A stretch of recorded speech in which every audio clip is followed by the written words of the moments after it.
Right in the middle of this very painful Kavanaugh confirmation battle, we are also marking a landmark in the Me Too movement. A year ago to the day, the New York Times published the first article exposing all the explosive allegations against Harvey Weinstein. Now we find ourselves with the nominee for the highest court in the land facing allegations of his own sexual abuse. And his first accuser, Christine Blasey Ford, is getting dragged through the mud for coming forward. Now, if you missed it, I want to give you just a small sample of what's been going on over at Fox News. She may very well believe everything she's saying, and that is one of the signs of lunacy, believing something that isn't real. This all has the whiff of a political smear masquerading as a sexual assault allegation, one that 36 years later, let's face it, cannot either be proven or disproven.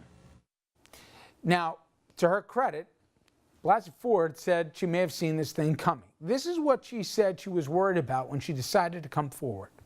Once he was selected and it seemed like he was popular and that it was a sure vote, I was calculating daily the risk benefit for me of coming forward and wondering whether I would just be jumping in front of a train that was headed to where it was headed anyway, and that I would just be personally annihilated. Naturally, she's not getting any sympathy from our president. More than a dozen women, as you know, they've accused Donald Trump of various forms of abuse, and he famously bragged about abusing women in that Access Hollywood tape. Now, the president making it crystal clear whose side he's on. It's a very scary time for young men in America when you can be guilty of something that you may not be guilty of. This is a very difficult time. What's happening here has much more to do than even the appointment of a Supreme Court justice. And here's the rally in Minnesota this week mocking Al Franken for stepping down after he was accused. And by the way, Trump, he called for him to leave at the time, but let's let hypocrisy for a moment take a backseat to what the president said. What, did he fold up like a wet rag, huh? Man, he was gone so fast.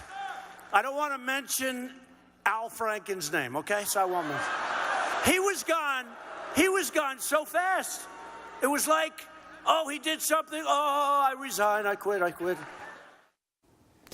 And for where we are now, a year later, obviously in the midst of what's going on Capitol Hill, Elizabeth Cronin joins me. She is the director of the New York State Office of Victim Services, and she was kind of to spend really an amazing day in American history of the hearings where we heard both Dr. Ford's testimony and then we saw Brett Kavanaugh's testimony.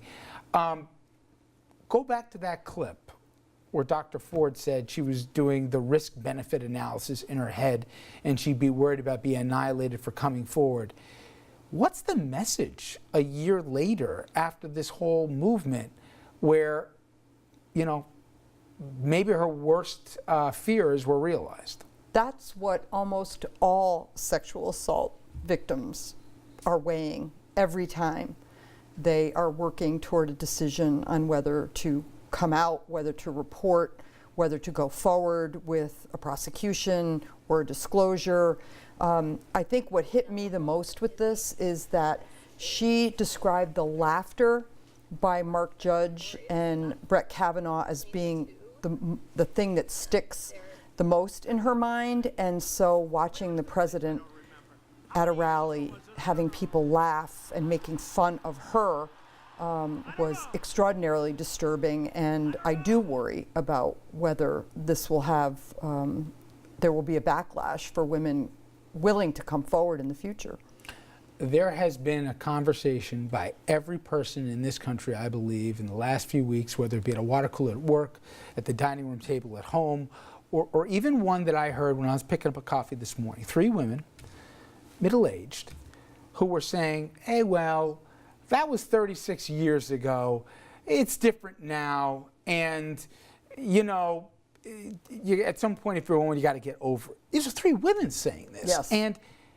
And that's what shocked me when I look at some of the polling as well.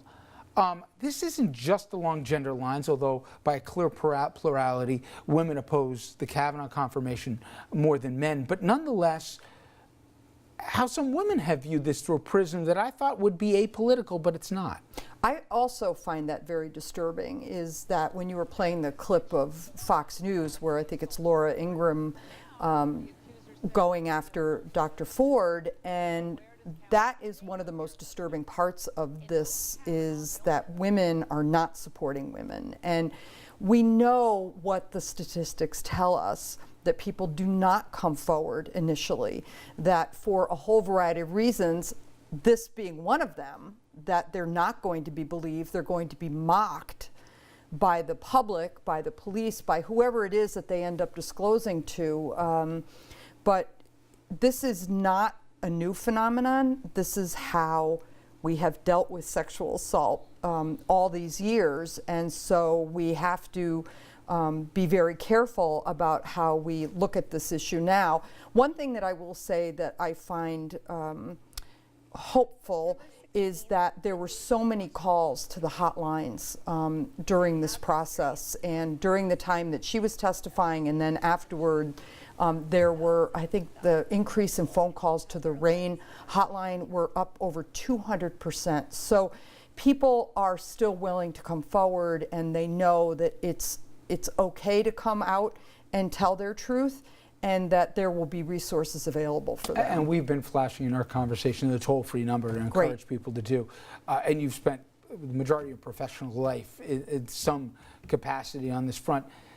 So maybe I'm wrong, but I would have thought in the last year, given so many high-profile names on both sides of the political aisle, if you will, that have been taken down, and certainly in the public arena, on the top level of the corporate finance, to in the media industry, to et cetera, that a lot has changed in the past year.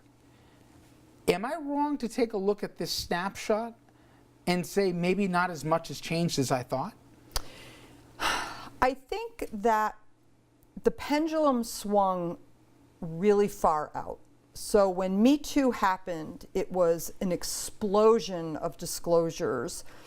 And so the pendulum may be swinging back to some degree, but it's not going to go back to where it was before this happened. And as disturbing as this whole event has been, the fact that people are coming forward, that they are calling these hotlines, that they are seeking help, means that we are not going to go back and put this issue in the closet, and that there are so many people who are enraged about this conversation, and that they are not going to let sexual assault victims hang out to dry, that they are going to be supported.